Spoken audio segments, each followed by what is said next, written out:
Hoy continuaremos el seminario con nuestra primera ponente, que es Ana Serrano Prat, que es licenciada en Bellas Artes en la Universidad Politécnica de Valencia en 2004, donde participó en numerosos trabajos en el área de textil del Departamento de Conservación y Restauración, con beca de colaboración del Ministerio de Educación, Cultura y Deporte. En 2006 realizó prácticas profesionales en la empresa Reco Roma, en Italia, con una beca concedida por la Fundación General de la Universidad de Salamanca, en el marco del proyecto Argo, del Programa de Movilidad Europeo Leonardo da Vinci. Trabajó en Fundación Comunidad Valenciana, La Luz de las Imágenes, como restauradora. En 2011 abrió su taller de restauración en la ciudad de Valencia. Ana se doctoró en 2017 por la Universidad Politécnica de Valencia en el programa de Ciencias y Restauración del Patrimonio Histórico-Artístico, con la tesis Los abanicos, la industria valenciana de los siglos XIX y XX, problemática y conservación de los abanicos realizados con tejido. Hoy nos presenta su ponencia Conservación y restauración de abanicos realizados con tejido. Su ponencia ha sido grabada, pero estará disponible en la mesa redonda para cualquier duda. Adelante, Tony, para... Hola, buenos días. En primer lugar, quería agradecer al Instituto de Patrimonio Cultural de España, en particular a Isabel Lozano, por haberme invitado a participar en este simposio, así como a Irache Penafiel y todo el equipo por la fabulosa organización. En esta conferencia vamos a abordar la conservación y restauración de abanicos con la particularidad de que su país está realizado con tejido. La ponencia, bueno, voy a abrir el PowerPoint.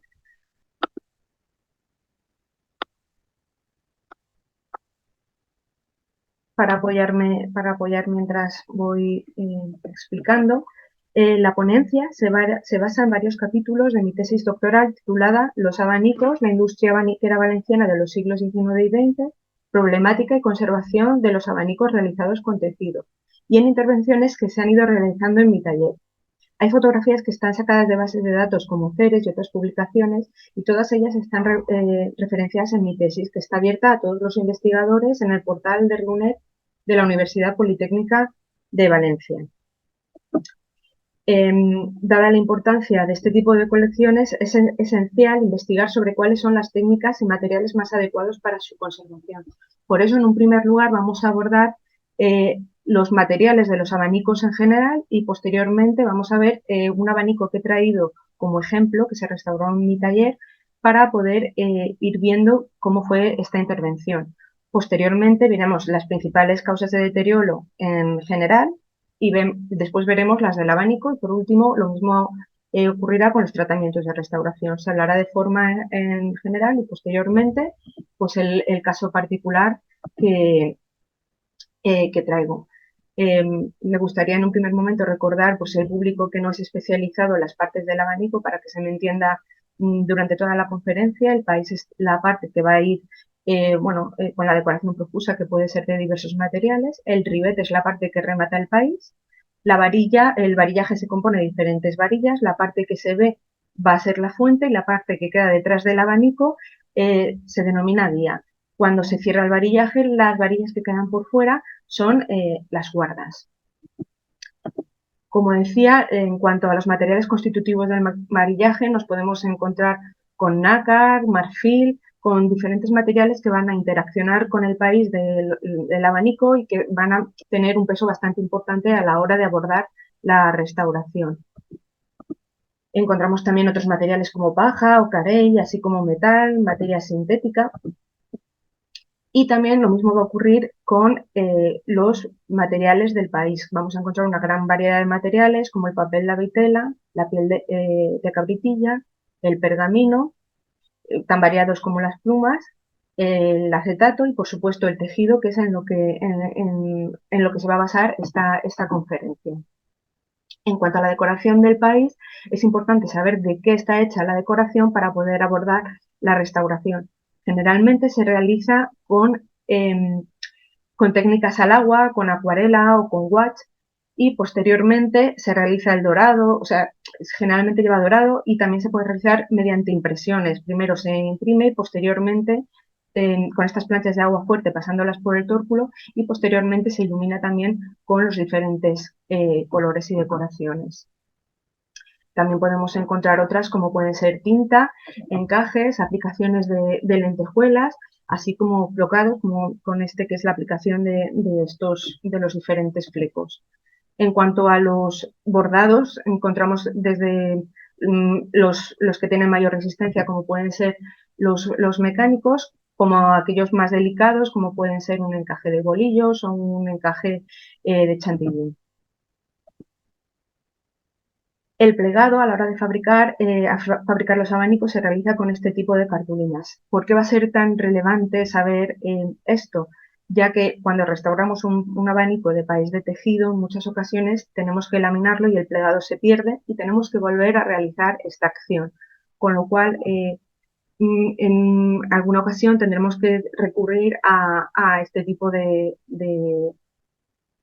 cartulinas, que son un tipo de moldes para poder realizar el plegado posterior, así como posteriormente para poder introducirlos en la prensa. Vamos a ver también las diferentes tipologías que encontramos en abanicos de país de tejido, como puede ser el de la izquierda de balón o contact, y el de la derecha encontramos en el mismo abanico diferentes tipologías. Este es pericón, de esqueleto y de novia, y también hay otros que son conmemorativos, autógrafos y cabriolet. Este es el abanico del que se va a hablar, esta es la fotografía final, es un abanico de la fábrica de Luis Colomina, que es una fábrica que estuvo activa a principios del siglo XX, y se trata de una gasa de seda. Esta parte de aquí, no sé si veo el puntero, sí. Esta parte de aquí es una gasa de seda sobre la que va adherida, bueno, va cosida la, una sarga de seda con decoración al agua, con decoraciones al watch, como se puede ver en las diferentes cartelas, y la aplicación de lentejuelas en toda la superficie. El varillaje es de hueso, de tipo esqueleto, tallado, dorado y pintado. Esta es la tipología del abanico del que vamos a hablar, y ahora vamos a hablar en general de las causas de deterioro y veremos qué estaba deteriorando a nuestro abanico cuando entró en el taller. Las causas de deterioro, como en cualquier tratamiento de restauración textil, pueden ser internas y también pueden ser externas. Las internas son las propias de la factura del abanico y las podemos encontrar, por ejemplo, estos ejemplos que traigo son defectos o debilidades del propio tejido. Aquí vemos un nudo a nivel microscópico. Esto puede romperse y crear tensiones, crear desgarros. También va a tener mucha importancia la diferencia del tamaño de las fibras del tisaje, que también puede crear diferentes tensiones que se van a traducir en desgarros, en roturas y bueno, y al final en cuestiones que se han de ir viendo en la conservación. También vamos a ver cómo las cargas químicas era muy habitual durante el siglo XVIII y XIX, las sedas que se cargaran de manera que pesaran más y fueran más caras, pero este tipo de cargas luego a la larga van a afectar muy negativamente al estado de conservación, ya que van a alterar el pH y van a crear pues, hidrólisis de la celulosa con los pHs inadecuados que van a provocar pues, su deterioro y su autoeliminación, podríamos decir. También vemos que en los abanicos podemos encontrar tanto tejidos como abalorios de diferentes técnicas y características unidos, y esto también va a crear unas tensiones a nivel microscópico. Y encontramos también, como ocurre en restauración de papel con las tintas ferrogálicas, pues aquí también encontramos acidez de las tintas, la microscopicidad de los propios materiales, así como vemos en el ejemplo esta microrotura que se produce al coser los diferentes abalorios, que también por ahí va a ser por donde se rompan los abanicos. Por supuesto, los abanicos se constituyen de diversos materiales y aquí, por ejemplo, vemos cómo interaccionan unos con otros, y aquí se ha creado una mancha. Esto es una mancha de una guía, va por detrás pegada al abanico y finalmente ha deteriorado la fibra textil a nivel interno. Y ha creado estas manchas, ha cambiado la morfología de la fibra, la morfología de la fibra, creando estas manchas que difícilmente se van a poder eliminar. El propio plegado del abanico también va a ser otro factor interno de deterioro, ya que por los pliegues es por donde se va a deteriorar antes, ya por el esfuerzo mecánico producido por la apertura y el cierre.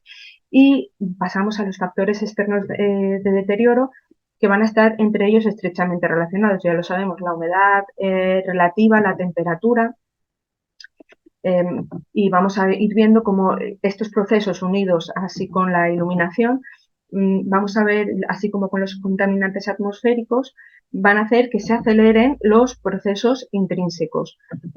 Se van a ir desencadenando una serie de reacciones, por ejemplo, con la iluminación. Sabemos que estas alteraciones por iluminación son acumulativas e irreversibles y que, por ejemplo, en los textiles que son tan delicados, pues tienen que tener un nivel máximo de iluminación a la hora de ser expuestos de 50 luxes. Que van a, bueno, también encontramos los agentes biológicos, que son pues los microorganismos que van a atacar a los tejidos, que van a alimentarse de la celulosa y van a crear manchas, tanto por su actividad como por los excrementos que dejan. Y vamos a ver también cómo la manipulación va a ser uno de los factores pues intrínsecos también de deterioro, ya que pues eso, el uso constante del abanico, así como el almacenaje, y muy dañino también, son las intervenciones inadecuadas que van a causar a la larga mucho daño. También los daños del varillaje van a causar daños estructurales en el país y van a originar los daños en el varillaje. La falta de alguna de las varillas se va a traducir en roturas. También vemos que el varillaje puede acarrear también daños cromáticos, y vamos a ver también cómo la fragmentación de las varillas es pues muy habitual encontrarla en este tipo de piezas. ¿Qué nos vamos a encontrar? Vamos a ver los daños en el país, van a ser habituales pues los desgarros, la pérdida de adhesión, la pérdida de abalorios. Aquí vemos muy típicos las antiguas intervenciones con celo, donde podemos apreciar que estas manchas son difícilmente reversibles, ya que han alterado la fibra interna de nuestro tejido y no se van a poder recuperar.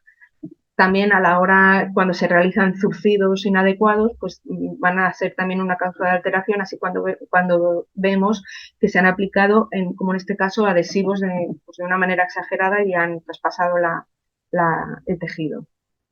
También encontramos descohesión de la pintura, oxidaciones, y en nuestro abanico así fue como llegó al taller. Vamos a verlo más de cerca para ver exactamente qué es lo que le pasaba. Vemos aquí como una antigua intervención había creado estas manchas, la cola era demasiado fuerte, vemos cómo traspasaba.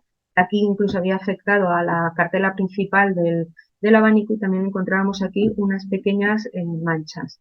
A lo largo de todos los pliegues, aunque no se aprecien muy bien, se presentaba roturas, sobre todo en la parte de la gasa, ya que la parte de la sarga, que es la parte superior del país, estaba en mejor estado. Aunque presentaba alguna rotura, sí que la gasa era la parte, al ser más débil, la parte más afectada. También aquí podemos apreciar cómo esta varilla estaba despegada. Bueno, había varias varillas despegadas, y aquí podemos ver cómo esta estaba además rota y estaba cosida con un hilo y estaba adherida con esta cola tan fuerte directamente al país del abanico. Pasamos a los tratamientos de restauración.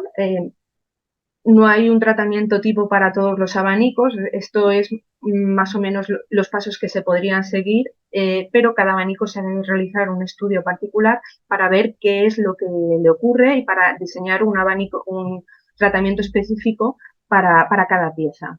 Vamos a ir desglosando poco a poco este esquema. Vamos a pasar primero, el primer paso sería realizar un examen científico-técnico con la ficha técnica, con la realización de los croquis de daños, que van a ser muy útiles, así como el análisis de los materiales y la estructura. Los croquis de daños, junto a las fotografías iniciales y las plantillas de acetato, son esenciales en restauración textil, ya que, sobre todo, los acetatos, cuando se limpia un país, cuando se limpia un tejido, pues cambia de dimensión. Los tejidos pues encogen, sobre todo cuando son en medio acuoso, encogen y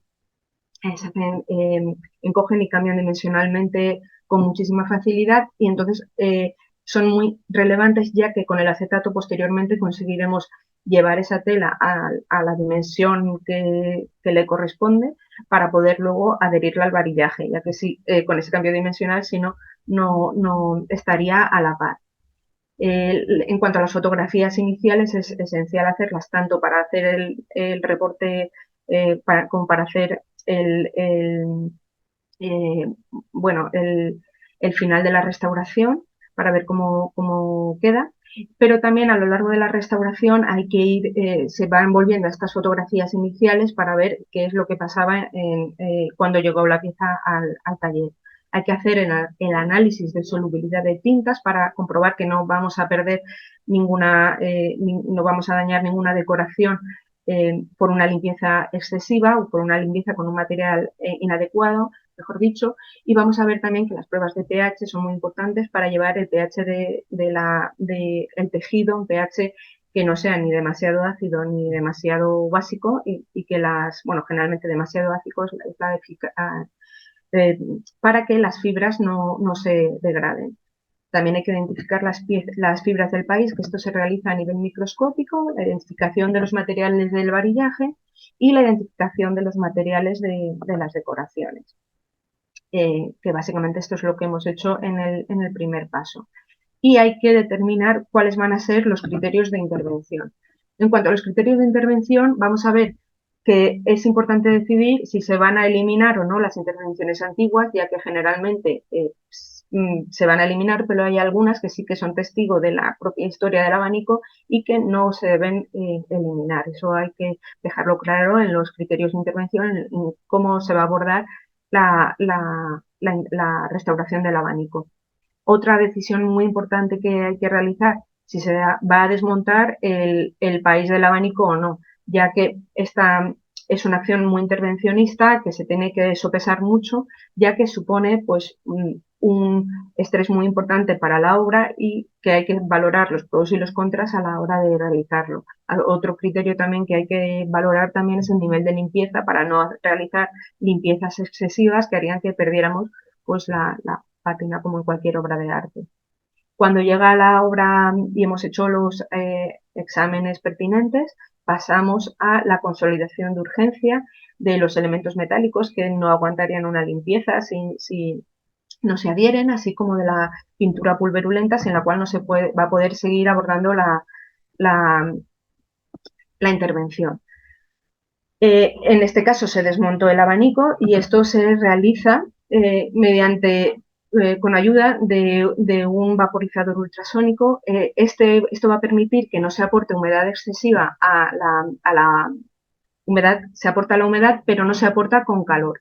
No le vamos a aportar calor a la obra, pero sí que va a permitirnos que esa friabilidad del material poder trabajar con el material sin que esa friabilidad sea un problema, pudiendo extender la tela, ya que muchas veces aquí prácticamente era complicado incluso abrirlo.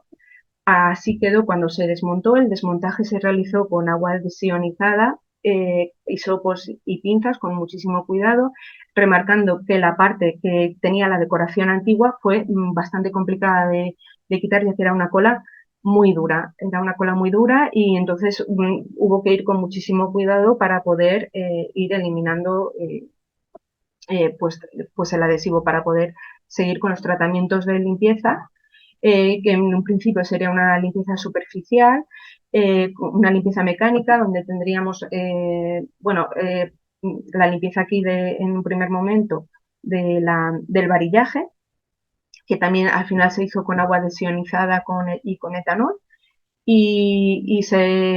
Pero dependiendo del tipo de varillaje, pues se han encontrado diferentes modos de limpieza, aunque bueno, siempre tenemos que realizar estas catas antes de proceder. También estaba esta guía que veíamos suelta, se adhirió al resto del varillaje, en este caso se utilizó Paraloid de 72 diluido en tolueno. Y bueno, pues también dependiendo del tipo de varillaje se va a utilizar una u otra. El tratamiento del país, pues seguiríamos con una microaspiración para ir apartando toda la suciedad y para ir llevándonos todo lo que tenemos que ir quitando. También nos vamos a ayudar de pinceles en esta parte de la intervención, y en algunos casos incluso se utilizan gomas de borrar, en este caso yo no la utilicé, y vamos a ver cómo se van a utilizar también otro tipo de disolventes para remover pues antiguas intervenciones. En este caso no hizo falta, se hizo con materiales muy básicos, pero sí que vemos que, y en este caso se hizo por capilaridad. ¿Qué quiere decir? Que se limpió el tejido con un hisopo con el algodón y aportando muy poca humedad al tejido, ya que las decoraciones pues impedían una inmersión completa, como ocurre en la diapositiva en la foto de la derecha, ya que este país sí que es un país es un encaje, y entonces sí que permitía el lavado completo. Lo que pasa es que aquí tenemos que tener en cuenta que luego va a haber un cambio dimensional y que va a tener, pues, y además se va a perder el plegado. Entonces, pues hay que valorar muy bien cómo queremos limpiar los diferentes abanicos. También es diferente tratar con un abanico cuando se quita todo el país de cuando se limpia de manera puntual, sin desmontar del país. Y en este caso se utilizan, esto no fue el caso, pero para realizarlo sin desmontar del país, del varillaje, lo que se utilizan son una serie de moldes como con forma prismática para podernos apoyar y poder ir limpiando con un papel secante bajo. En este caso sí que se haría siempre por capilaridad, con el hisopo y con un papel secante bajo, y se iría limpiando cada parte. La consolidación de los países textiles puede ser mediante adhesión o mediante costura. ¿De qué va a depender? Depende de si el país, el tejido, se encuentra en un estado de conservación bueno o no tan bueno. En este caso estaba muy friable y además presentaba numerosas roturas a lo largo de toda la superficie. Por eso se optó por la consolidación por adhesión. Bueno, en tejido se realizaría como cualquier restauración textil con punto de Bolonia. Como tejido base, aquí para la laminación se utilizó una crepelina de seda natural. También se puede utilizar pues, las diferentes versiones sintéticas, incluso hay algunos ejemplos que se realizan con papel japonés. Vale, si se hubiera hecho cosido, pues se hubiera tenido que, después de alinear la trama y la urdimbre, que en este caso, por eso los espejos que son los cristales que son para el secado, ya que los textiles no se deben de planchar para no aportarles calor, se realiza con estos espejos, con estos cristales, pero siempre tienen que estar alineada la trama y la urdimbre. Cuando se cose con el punto de Bolonia también tienen que ir siempre siguiendo la trama y la urdimbre, y bueno, con las fibras de seda, con cabos de seda muy finitos para poder hacerlo, pero en este caso se hizo con adhesivo, se puso la crepelina de seda, posteriormente se aplicó crucel, el adhesivo elegido, seleccionado fue crucel al 10% en agua, y en agua desionizada, y posteriormente pues se adhirió el país al tejido. Con muchísimo cuidado, esto es una acción que requiere de bastante pericia, ya que es un tanto compleja. La adhesión en conservación textil pues nunca ha estado exenta de cierta polémica, ya que pues el adhesivo va a cambiar la naturaleza del textil, y las cualidades las cualidades que tiene que tener el adhesivo son que debe preservar la flexibilidad y la elasticidad, el tejido debe permanecer visible a ambos lados, por eso también se elige la crepelina de seda, tanto porque va a ser el tejido base tiene que ser más débil que el tejido original, para que mande el tejido original, digamos, para que no aporte una tensión añadida, y, y además esta fineza va a provocar que sea visible el tejido que tengamos bajo. El adhesivo también debe mantenerse estable y se debe poder aplicar a temperatura ambiente para no administrar calor. No debe desprender ningún vapor que sea perjudicial para nosotros principalmente. su reversibilidad debe estar garantizada, no debe afectar a los colores del material a tratar y no debe provocar efectos químicos sobre las fibras. Y se puede aplicar solo en materiales solo se deben aplicar materiales bien testados y de probada calidad. Los adhesivos se pueden hacer tanto de manera total, como fue nuestro caso, para una laminación completa, como de manera puntual. Aquí ya vemos cómo está laminado totalmente el abanico. Aquí aún queda un trocito de crepelina de seda y con la laminación, tras la laminación se metió en la prensa plegado. Hay que tener mucho cuidado en esta operación, ya que si queda un rastro de humedad se puede pegar una cara con una cara, con lo cual entre los pliegues hay que tener cuidado de ir pues insertando tiras de papel japonés o tiras de algún material que evite que se pegue las diferentes caras del abanico. Tras el plegado del país pasaríamos a volver a adherirlo al varillaje y a la reintegración cromática, teniendo en cuenta también la conservación preventiva y la caja de conservación, de la que hablaremos al final. La reintegración cromática se va a realizar siempre al agua con productos reversibles y el montaje del abanico también con adhesivos que tengan las mismas características que se ha comentado anteriormente. En este caso también se siguió utilizando crucel gel a una proporción inferior al 10%. Y bueno, en cuanto a la conservación preventiva, pues hay que elaborar un seguimiento de un plan de conservación los rangos óptimos, que serían un 50 más menos 5% de humedad relativa y de temperatura pues 18 más menos 2 grados, y hay que evitar los cambios bruscos.